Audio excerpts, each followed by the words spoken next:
Dili masukod nga kalipay ang gibati ni Tatay de la Rosa Dulalas, 52 anyos, usa ka person with disability, human wala kini magdahom sa pagduaw kaniya sa mga personay sa Brigadahan 1 tahanan. Gani dihang naabtan kini sa news team. Ana lang kini sa iyang ginatinirang abandonadong balay nga nahimutang sa Sagrado Corazon, Barangay Bula, Jensan. Sa kasamtangan dinhi usa kini tigtulugan, gumikan wala sab matud siyay kadulan nga iyang kabanay.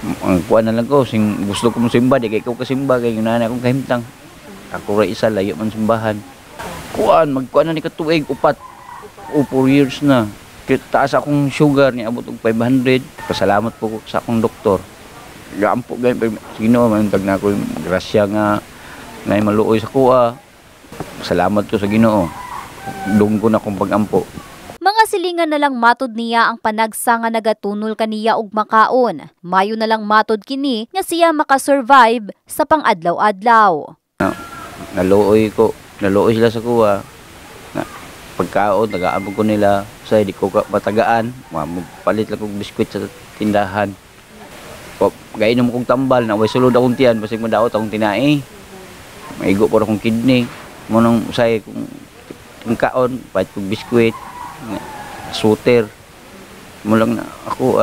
Kanhi matud siya ka operator sa intensive care unit kon ICU sa usa ka balay tambalanan sa Jensan. Apan sukad nga giatake kini sa sakit nga diabetes, nawad-an kini og usa ka tiil ug wala na makatrabaho pa pag-usab. Gani, aduna matud siya'y tulo ka anak, pan aduna kini wala pagkasabtanay. Gimingaw ko kay ako man mga anak, ang sila wala man siya gimingaw sa kuha, okay lang. Akong mga anak, mahal ako sila. Malipay ko, salamat ko sa Ginoo. Maria Miland Morales, social worker sa Brigadahan 1 tahanan. 7 ka bulan pa lang matod si Tatay Ray nga nahimong miyembro sa maong programa. Gani nakit-an matod nila ang sitwasyon ni Tatay Ray. Ginaagwanta na lang niini nga matulog sa iyang wheelchair. Gumikan sa wala kini mahigdaan, wala sab tarong nga kapuy-an. Kahibaluan nga tumong sa programa, ang makatabang gayud sa isig katawo, pinaagi sa pagtinabangay dili lamang sa adlaw sa katalagman. Gani isip pahalipay na sab kang Tatay Ray, nahatagan kini og pangkonsumo og cash assistance. Sa membro nato nga nakita nato nga nanginahanglan og tabang, aksyon kaagad ang 1 tahanan. Labi pa si Sir isa ka PWD og nanginahanglan jud sa tabang.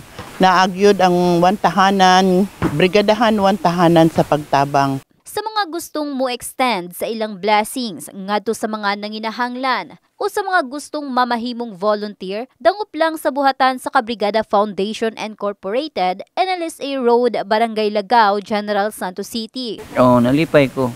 Tungod aning tabangan ko sa 1 tahanan. Ako nagmembro po ko. Nga maigid ang brigada, kabulo maluoy, matabang. In the heart of changing lives, kini si Russell Jean Mantile sa Brigada News Jensan, Brigada News.